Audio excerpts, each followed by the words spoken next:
டெல்லி சென்றுள்ள அதிமுக பொதுச் செயலாளர் பழனிசாமி மத்திய உள்துறை அமைச்சர் அமித்ஷாவை அவரது இல்லத்தில் சந்தித்து பேசினார். தொகுதி பங்கீடு குறித்து இருவரும் பேசியதாக கூறப்படுகிறது. தொகுதி பங்கீடு பேச்சு தொடர்பாக அதிமுக பொதுச் செயலாளர் பழனிசாமி டெல்லி சென்றுள்ள நிலையில் டிடிவி தினகரனும் அன்புமணியும் இன்று டெல்லி செல்கின்றனர். அங்கு மத்திய அமைச்சர் அமித்ஷாவை சந்தித்து பேசுகின்றனர். சட்டம் ஒழுங்கில் அலட்சியம் காட்டும் திமுக ஆட்சி விழுந்தால் மட்டுமே தமிழக பெண்கள் வாழவே முடியும். விடியா ஆட்சியின் லட்சணத்திற்கு விளாத்திக்குளம் வழக்கே சாட்சி என நயினார் நாகேந்திரன் தெரிவித்துள்ளார். விளாத்திக்குளம் பள்ளி மாணவி பாலியல் வன்கொடுமை செய்து கொல்லப்பட்ட சம்பவத்தில் 10 தனிப்படைகள் அமைத்து விசாரித்தோம். 98 சிசிடிவி கேமராக்கள் அடிப்படையில் அந்த வாலிபரை கைது செய்தோம் என தூத்துக்குடி எஸ்பி மதன் விளக்கம் அளித்தார். காங்கிரஸ் மிகப்பெரிய கட்சி. காங்கிரஸை ஒப்பிட்டு கூடுதல் தொகுதிகள் கேட்க வேண்டாம் என கூட்டணி கட்சிகளுக்கு தமிழக காங்கிரஸ் தலைவர் செல்வ பெருந்தகை அறிவுறுத்தியுள்ளார். தமிழகத்தில் இன்று பிறை தெரியாததால் வரும் 21ஆம் தேதி ரம்ஜான் பண்டிகை கொண்டாடப்படும் என தலைமை ஹாஜி முப்தி முஸ்மான் முஹைதீன் அறிவித்துள்ளார். புதுச்சேரியிலும் 21ஆம் தேதி ரம்ஜான் கொண்டாடப்படும் என அறிவிக்கப்பட்டுள்ளது. மதுரையில் இருந்து மல்லாங்கிணறு நோக்கி சென்ற அமைச்சர் தங்கம் தென்னரசு காரை காரியாப்பட்டி அருகே தேர்தல் பறக்கும் படை அதிகாரிகள் சோதனை செய்தனர்.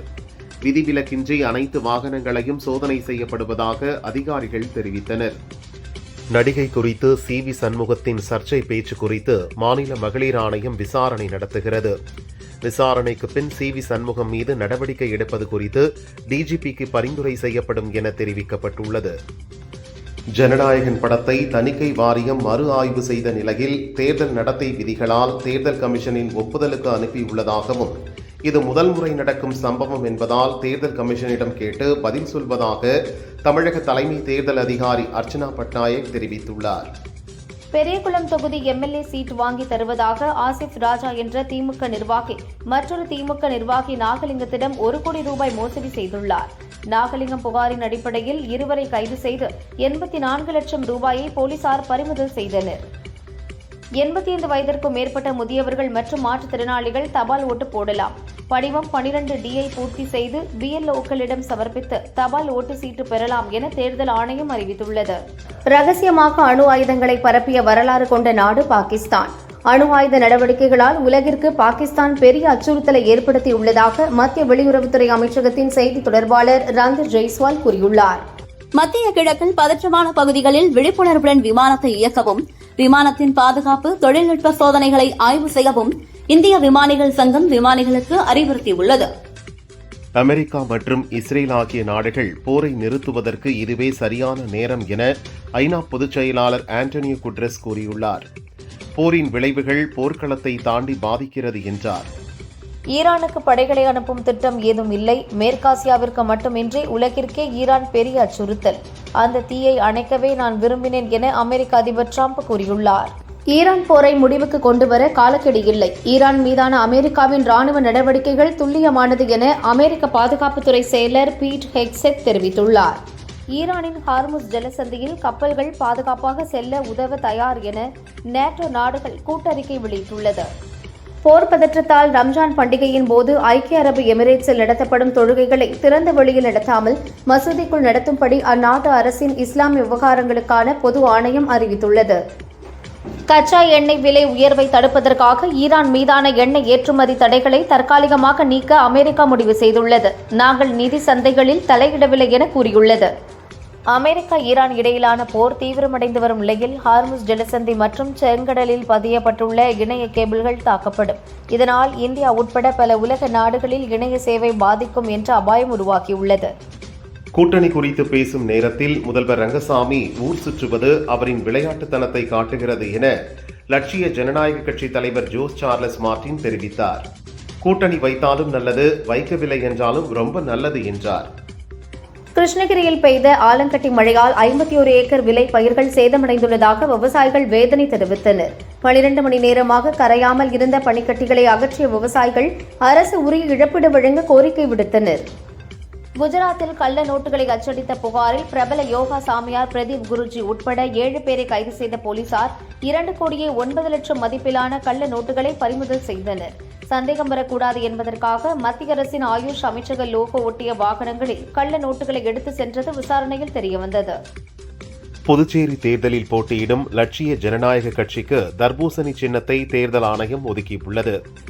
காமராஜ் நகர் தொகுதிக்கு உட்பட்ட புத்துமாரியம்மன் கோயிலில் தனக்கு ஒதுக்கப்பட்ட சின்னமான தர்பூசணியை வைத்து அக்கட்சியின் தலைவர் ஜோஸ் சார்லஸ் மார்டின் வழிபாடு செய்தார். தமிழகத்தை உலுக்கிய விளாத்திக்குளம் மாணவி சம்பவத்தில் சாயல்குடியைச் சேர்ந்த 30 வயதான தர்ம முனீஸ்வரனை போலீசார் 9 நாட்களுக்கு பிறகு கைது செய்தனர்.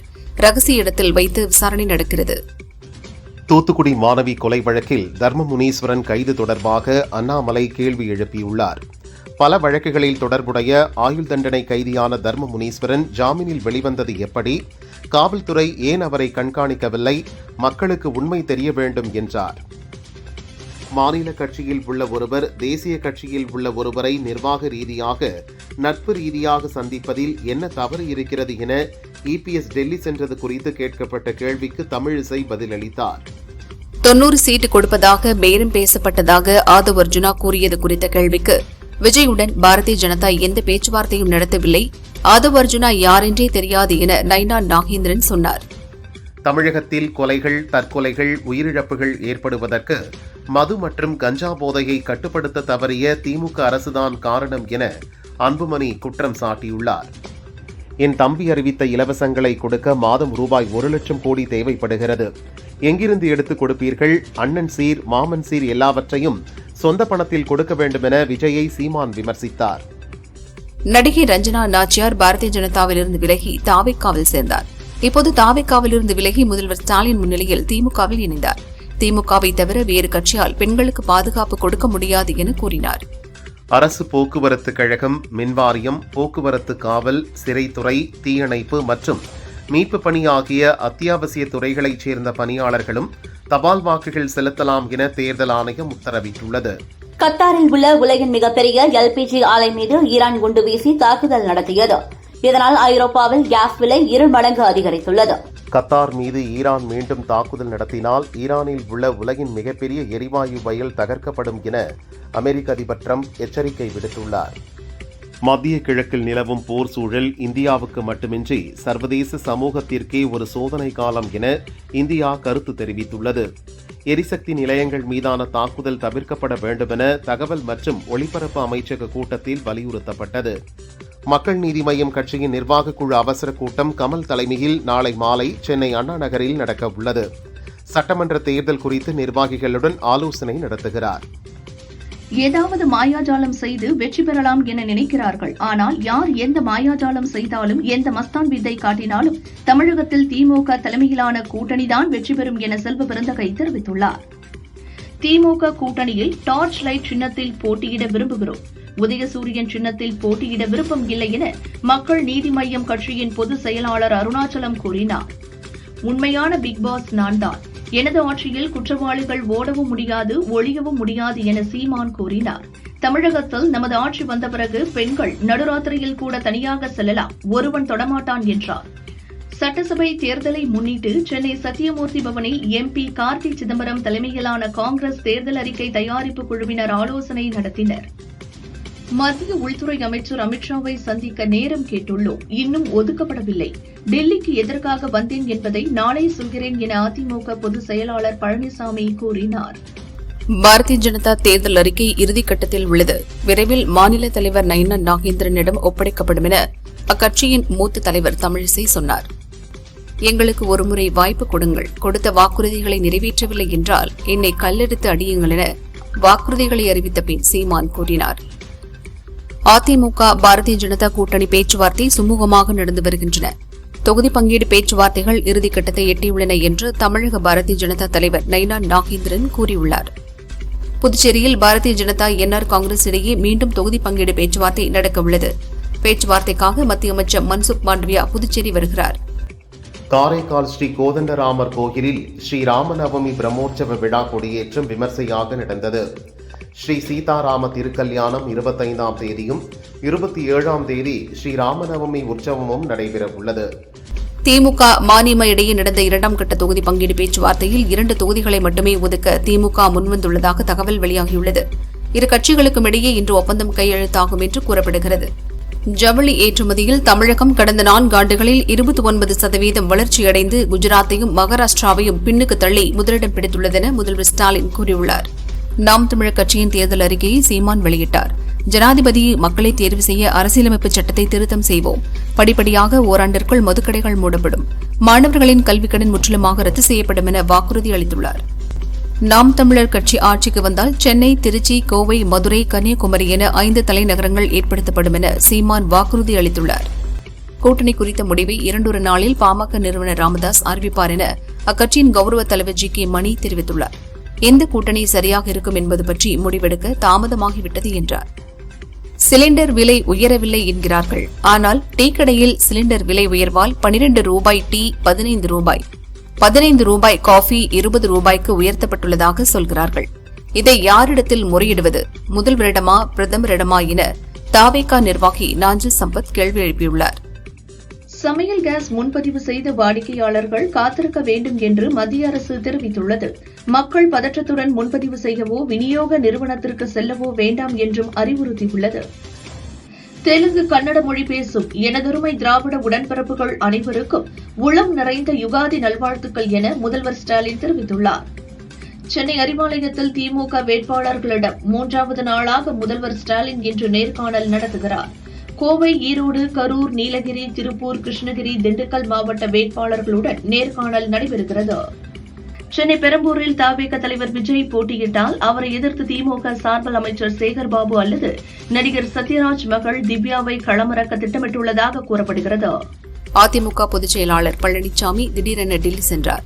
தொகுதி பங்கீடு தொடர்பாக மத்திய உள்துறை அமைச்சர் அமித் ஷாவுடன் ஆலோசனை நடத்த உள்ளதாக தகவல் வெளியாகியுள்ளது.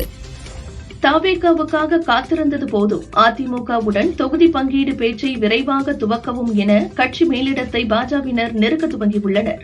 நாட்டின் மிகப்பெரிய தனியார் வங்கியான HDFCயின் தலைவர் பொறுப்பில் இருந்து அடானு சக்கரவர்த்தி திடீரென ராஜினாமா செய்துள்ளார். வங்கியின் சில செயல்பாடுகள் அறநெறிகளுக்கு எதிராக இருப்பதாக தெரிவித்துள்ளார். நெறிமுறை அடிப்படையில் அவர் ராஜினாமா செய்ததால் HDFC வங்கியின் பங்கு 4% மேல் சரிந்தது. ஓமன் நாட்டின் சுல்தானுடன் போனில் பேசிய பிரதமர் மோடி மேற்காசியாவில் அமைதியை ஏற்படுத்த பேச்சுவார்த்தை ஒன்றே வழி என்றார். மேலும் சுல்தானுக்கு ரம்ஜான் வாழ்த்துக்களையும் தெரிவித்தார். உத்தரப்பிரதேச மாநிலம் அயோத்தியில் உள்ள ராமர் கோயிலில் ஜனாதிபதி திரௌபதி முர்மு வழிபாடு செய்தார். அங்கு நடந்த ஸ்ரீராம யந்திரம் ஸ்தாபன நிகழ்ச்சியிலும் பங்கேற்றார். பாகிஸ்தானில் பதுங்கி வாழும் நிழல் உலக தாதா தாவூத் இப்ராஹிமின் குடும்பத்திற்கு சொந்தமான மகாராஷ்டிராவில் உள்ள 4 சொத்துகள் 5வது முறையாக நடந்த ஏலத்தில் மத்திய அரசால் விற்பனை செய்யப்பட்டது. அசாம் மாநிலத்தில் காங்கிரஸில் இருந்து பாரதிய ஜனதாவுக்கு மாறிய MP பிரத்யூத் பட்டோலோய்க்கு ஒரே நாளில் தேர்தலில் சீட்டு வழங்கப்பட்டுள்ளது. பாரதிய ஜனதாவின் 88 தொகுதிகளுக்கான வேட்பாளர் பட்டியலில் பிரத்யூத் திஸ்பூர் தொகுதி வேட்பாளராக அறிவிக்கப்பட்டுள்ளார். அம்மாநில முதல்வர் ஹேமந்த் பிஸ்வா சர்மா ஜலுக்பரி தொகுதியில் போட்டியிடுகிறார். மேற்கு வங்கத்தில் அறிவிக்கப்படாத அவசர நிலை பிறப்பிக்கப்பட்டுள்ளதாக அம்மாநில முதல்வர் மம்தா பானர்ஜி கண்டனம் தெரிவித்துள்ளார். அதிகாரிகள் இடமாற்றம் செய்யப்படுவதும் அரசியல் பழிவாங்குதல் நடவடிக்கையாக ஜனாதிபதி ஆட்சி அமல்படுத்தப்படுவதாகவும் குற்றம் சாட்டியுள்ளார். சீனாவுக்கான இந்திய தூதராக விக்ரம் கே துரைசாமி நியமிக்கப்பட்டுள்ளார். இவர் தமிழகத்தை பூர்வீகமாக கொண்ட மூத்த IFS அதிகாரி ஆவார். தெலங்கானாவின் கடிபிகொண்டா கிராமத்தில் பெண் குழந்தை பிறந்ததால் கூடுதல் வரதட்சணை கேட்டும் தராததால் மனைவி மற்றும் மாமனாரை சுத்தியலால் அடித்து டீசல் ஊற்றி தீ வைத்து கொலை செய்ய முயன்ற கணவன் பிரவீனை போலீசார் கைது செய்தனர். கேரளத்தின் தர்மடம் தொகுதியில் 3வது முறையாக போட்டியிட அம்மாநில முதல்வர் பினராயி விஜயன் வேட்புமனு தாக்கல் செய்துள்ளார்.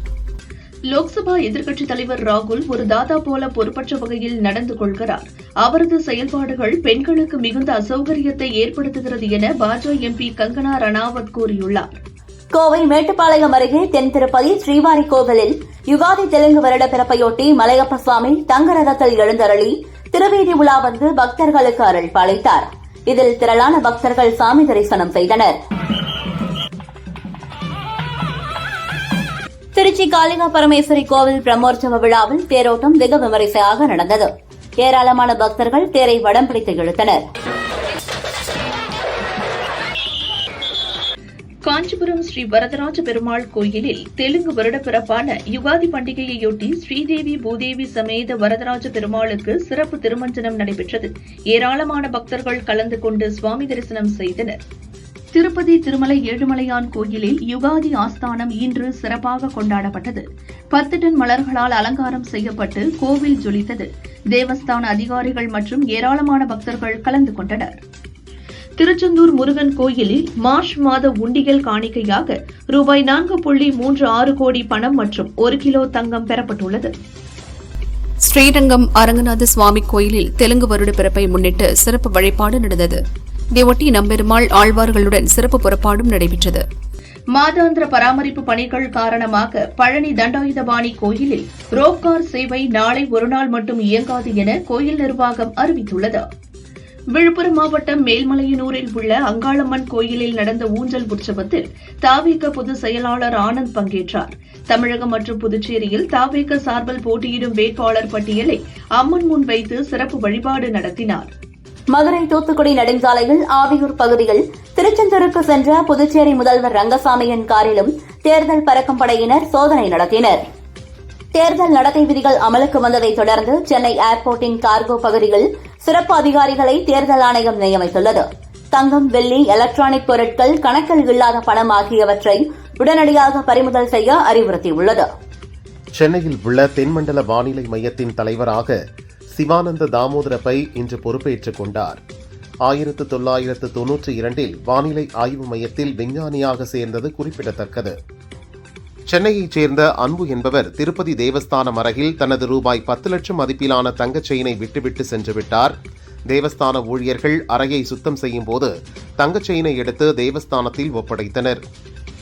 சட்டசபை தேர்தல் பாதுகாப்பு பணிக்காக இன்று கூடுதலாக 250 கம்பெனி துணை ராணுவ படையைச் சேர்ந்த சுமார் 20,000 வீரர்கள் தமிழகம் வந்துள்ளனர். ஒரு தொகுதிக்கு ஒரு கம்பெனி என்ற அடிப்படையில் பாதுகாப்பு பணியில் ஈடுபடுவார்கள் என தலைமை தேர்தல் அதிகாரி அர்ச்சனா பட்நாயக் தெரிவித்துள்ளார். தமிழகத்தில் வெப்பநிலை அதிகரித்து வரும் நிலையில் காலை 11 மணி முதல் மாலை 3 மணி வரை குழந்தைகள், கர்ப்பிணிகள் மற்றும் முதியோர் வீட்டை விட்டு வெளியே செல்ல வேண்டாம் என பொது சுகாதாரத்துறை அறிவுறுத்தியுள்ளது. தென்காசி மாவட்டம் பாவூர் சத்திரத்தில் தேர்தல் பறக்கும் படையினர் வாகன சோதனை நடத்தினர். மகாராஷ்டிராவிலிருந்து பல்லாரி ஏற்றி வந்த சேலத்தைச் சேர்ந்த சிவராஜ் என்பவரது கனரக லாரியிலிருந்து 1,20,000 ரூபாய் பறிமுதல் செய்யப்பட்டது. கோவை மாவட்டம் பொள்ளாச்சி வார சந்தையில் ரம்ஜான் பண்டிகை நெருங்குவதை முன்னிட்டு ஆடு விற்பனை விறுவிறுப்பாக நடந்தது. ஒரே நாளில் 1,50,00,000 ரூபாய்க்கு வர்த்தகம் நடந்ததால் வியாபாரிகள் மகிழ்ச்சி அடைந்தனர். வாட்ஸ்அப் குழுக்களில் நடைபெறும் தேர்தல் விதிமுறை மீறல்களுக்கு குழுக்களின் அட்மின்களை பொறுப்பு. ஏதேனும் விதிமீறல் கண்டுபிடிக்கப்பட்டால் அட்மின் மீது கடும் நடவடிக்கை எடுக்கப்படும் என தேர்தல் கமிஷன் தெரிவித்துள்ளது.